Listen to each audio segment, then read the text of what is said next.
নমস্কার। আজকে আমি ওলকপি নিরামিষ একটা তরকারি বানাবো। তেজপাতা দিলাম একটা,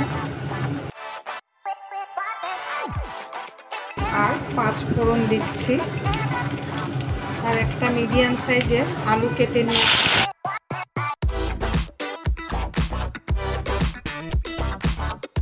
আলুটা একটু ভেজে নেব।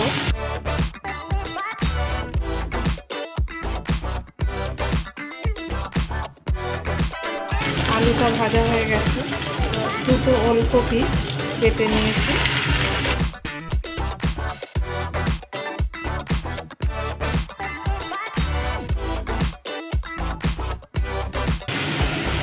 দু মিনিট কষিয়ে নিলাম।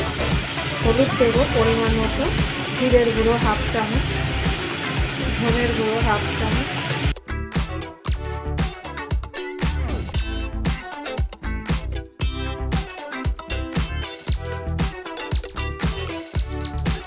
ওলকপির তরকারিটা নিরামিষ এরকম করে করলে অপূর্ব লাগে খেতে। আদা দেবো 1 চামচ,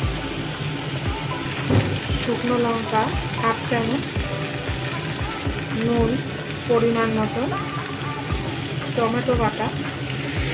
এবার কাজু বাদাম আর পোস্ত বাটাটা দেব। নিরামিষ তরকারি একটু চিনি দিতেই হবে।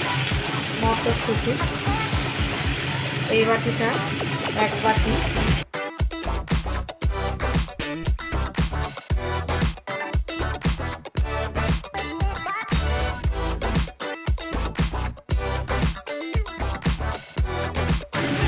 পাঁচ মিনিট কষিয়ে নিলাম। এবার জল দিয়ে কষাতে হবে।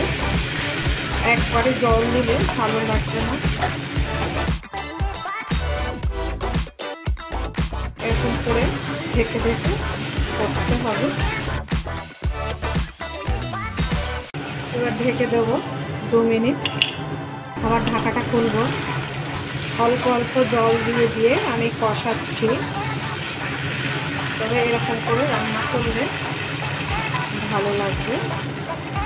আমি গরম জল দিচ্ছি, যতবারই দেব গরম জলই দেব।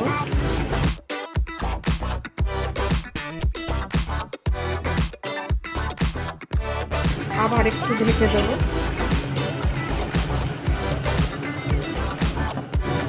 ঢাকাটা খুলব।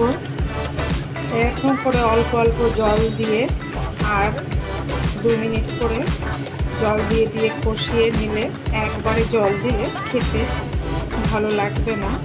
আর রেসিপিটা দেখুন কত সুন্দর হয়েছে। এইভাবে আপনারা করবেন। পোস্ত আর কাজু বাদাম বাটা দিয়ে দেবেন। আমি 6টা কাজু বাদাম দিয়েছি, আর পোস্ত হাফ চামচ দিয়েছি মিডিয়াম সাইজের চামচে। আর লবণটা আপনারা বুঝিয়ে দেবেন। গরম মশলা ঘি 1 চামচ।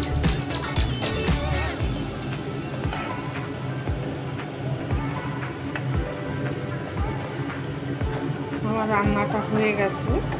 এবার ওভেনটা বন্ধ করে 2 মিনিট ঢাকা দিয়ে রাখবো। দেখুন কত সুন্দর, কত তাড়াতাড়ি রান্নাটা হয়ে গেল। আর এরকম করে রান্না করলেও